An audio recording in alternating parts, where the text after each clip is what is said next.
ஓம் ஸ்ரீ குருப்யோ நமக. நன்றாக குரு வாழ்க, குருவே துணை. பரபிரம்ம ருத்ரகாயத்ரி ஞானசலத்தின் நண்பர்களுக்கு வணக்கங்களும் வாழ்த்துக்களும். துலாம் லக்னத்திற்கு இது ஒரு சிறப்பு பதிவு.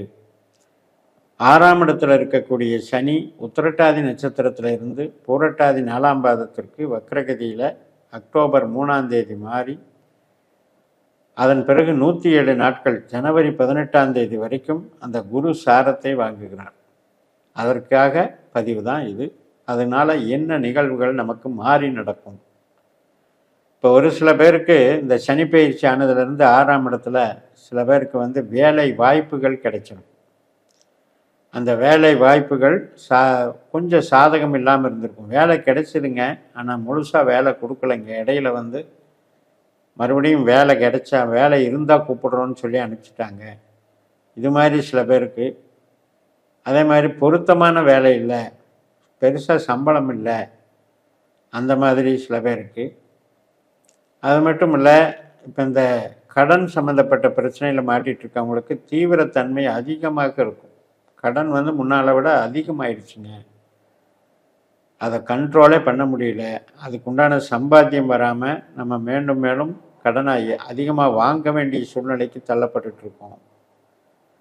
ஒரு சில பேருக்கு பார்த்திங்கன்னா வழக்குகள், எதிர்ப்புகள் திடீரென்று அந்த வழக்குகள் அதிகமாக வேகம் எடுத்து ரொம்ப நம்மளை கஷ்டப்படுத்துது. பகை அதிகமாயிடுச்சு, அதனால் சங்கடமாக இருக்குது. இப்படியெல்லாம் அந்த சனியினுடைய தாக்கம் பல்வேறு விதங்களில் பல்வேறு நபர்களுக்கு அவரவர்களுடைய தனிப்பட்ட ஜாதகத்தின்படி நடக்கிறது. அதை நம்ம புரிஞ்சுக்கணும். துலா லக்னத்தில் பிறந்துட்டா சனி 6ல் இருந்தால் எல்லாருக்கும் ஒரே பலன் கொடுக்காது. இப்போ அவங்கவங்க ஜாதகத்தில் இந்த சனி எப்படிப்பட்டவர், குரு எப்படிப்பட்டவர் அப்படின்னு பார்க்கணும். இப்போ குரு நட்சத்திரத்துக்கு சனி வர்றாரு அப்படின்னா, இப்போ நம்ம லக்னப்படி, நம்ம பிறந்த ஜாதகப்படி குருவனுடைய நட்சத்திரம் நம்ம லக்னத்திலேயே இருக்குது. விசாகம் நட்சத்திரம் என்று சொல்லக்கூடியது குருவனுடைய நட்சத்திரம். 5ஆம் இடமான கும்பராசியில் இருக்குது. பூரட்டாதி நட்சத்திரம் 5ஆம் இடத்துல இருக்குது. 9ஆம் இடமான மிதுன ராசியில் குருவனுடைய நட்சத்திரம் புனர்பூசமாக இருக்குது. அப்போ இது என்ன குறிக்குது அப்படின்னா, சந்தோஷத்தை, ஒரு மாதிரி நம்மளுடைய பாரம்பரியத்தை, நமக்கு மூளை உழைப்பு சம்பந்தப்பட்ட பணிகளை, நம்மளுடைய கலை திறமைகளை, தெய்வ அனுகூலத்தை, ஆன்மீகம் சம்பந்தப்பட்ட வளர்ச்சியை குறிக்கிற ஒரு அமைப்பு. ஆனால் இது அப்படியே நம்ம எடுத்துக்கூடாது. நம்ம பிறந்த நேரம், லக்ன புள்ளி, இதை வச்சு மாறும். அந்த வகையில் குரு நமக்கு 1-5-9 வந்திருந்தால் வேலை கிடைக்கிறதுக்கு சிரமமாக இருக்கும், சொந்த தொழில் பண்ணுறதுக்கு சிரமமாக இருக்கும். ஆனால் தர்ம காரியங்கள், தர்ம சிந்தனைகள், அருள் சார்ந்த நன்மைகள் நமக்கு கிடைச்சிட்ருக்கும்.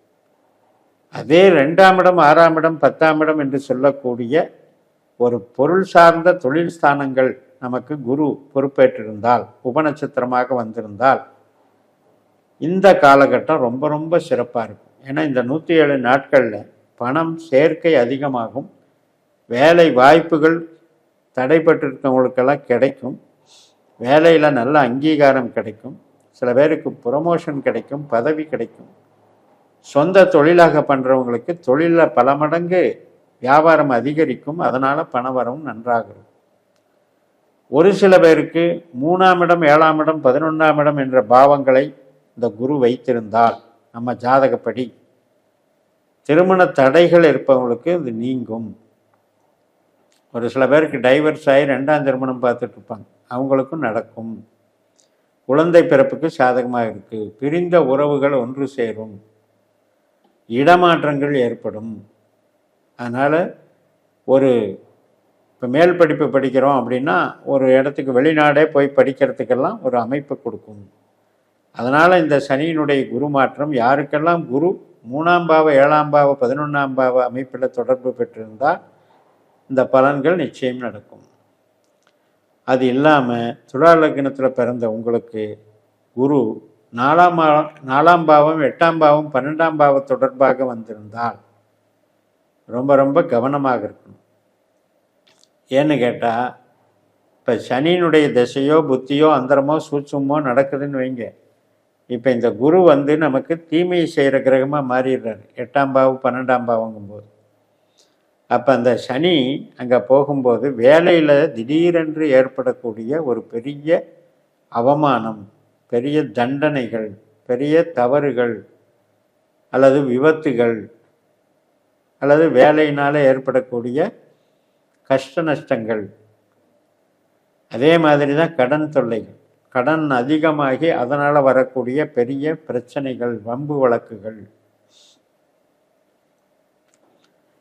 இப்போ இந்த 8ஆம் பாவம் 12ஆம் பாவங்கிறது எந்த சுபகிரகமாக இருந்தாலும் அது அப்படித்தான் செய்யும். இப்போ குருவே 8 12க்குன்னு வந்தாலுமே அவர் வந்து நம்மளை ஏதோ ஒரு விதத்தில் எந்த கிரகம் அந்த குருவனுடைய நட்சத்திரத்தில் போனாலும் நமக்கு கஷ்ட நஷ்டங்களை கொடுக்கத்தான் செய்யும். அதனால் இப்போ நம்ம என்ன புரிஞ்சுக்கிறோம் அப்படின்னா, இந்த 107 நாட்களில் ஜென்ரலாக பார்த்தீங்கன்னா ஒரு சிலருக்கு வேலையில் மாற்றங்கள் ஏற்படலாம். வேலை சார்ந்த வகையில் அவங்களுக்கு வந்து ஒரு சுபத்துவம் ஏற்படலாம். அதே நேரத்தில் கடன் பிரச்சனை, வழக்குகள் இதிலிருந்தெல்லாம் விடுபடுறதுக்கு காமனாக எடுத்துக்கிட்டிங்கன்னா நல்லாயிருக்கு, ஒன்றும் தொந்தரவு இல்லை.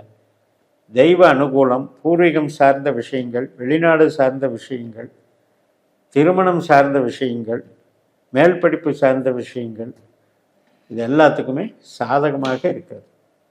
அப்போ இந்த குருவினுடைய நட்சத்திர ரீதியாக அவர் நமக்கு மிகப்பெரிய நன்மைகளை செய்கிறார்.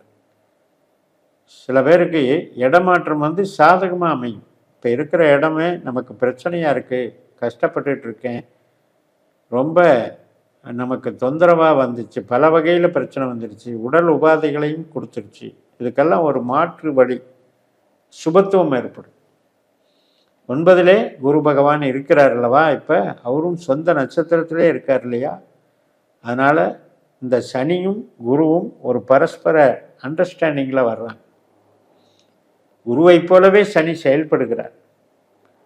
அதனால் யாரொருவருக்கு இந்த சனி அல்லது குரு 2 பேருடைய திசையோ புத்தியோ அந்தரமோ சூட்சமோ நடக்கிறவங்களுக்கு நிச்சயம் மிகப்பெரிய ஒரு மாறுதல் காத்துக்கிட்டு இருக்கு. அதெல்லாமல் பிரச்சனைகளாக ஓடிட்டு இருந்திருக்கு. பணப்பிரச்சனை, கடன் பிரச்சனை, வழக்குகள், டைவர்ஸ் வழக்கு, இது மாதிரி எதிரிகள் தொல்லை, இது மாதிரி பிரச்சனை ஓடிட்டு இருக்கவங்களுக்கு அதிலிருந்து தீர்வு கிடைக்குது. இந்த 107 நாட்களில் குருவின் மூலமாக, குருவனுடைய நட்சத்திரத்தில் சனி செல்வதன் மூலமாக மிகப்பெரிய தீர்வு கிடைக்குது. அப்போ அந்த வகையில் இந்த சார மாற்றத்தை பயன்படுத்துங்க. ஒவ்வொருத்தரும் இந்த அட்வான்ஸ்டு அஸ்ட்ராலஜி படி நீங்கள் உங்கள் ஜாதகத்தை கணித்து பார்த்து அதன்படி கோச்சாரத்தை பயன்படுத்தணும், விசாபுத்தி பலன்களை பயன்படுத்தணும்னு சொல்லி கேட்டுக்கிட்டு நிறைவு செய்கிறேன். இந்த சேனலை சப்ஸ்கிரைப் பண்ணி ஷேர் பண்ணுங்கள். உங்கள் தனிப்பட்ட ஜாதக பலாபலன்களை என்னுடைய வாட்ஸ்அப் நம்பரில் தொடர்பு கொண்டு பலன் பெறுங்கள். உங்களிடமிருந்து விடைபெறுகிறேன். உங்கள் JMS. நன்றி, வணக்கம்.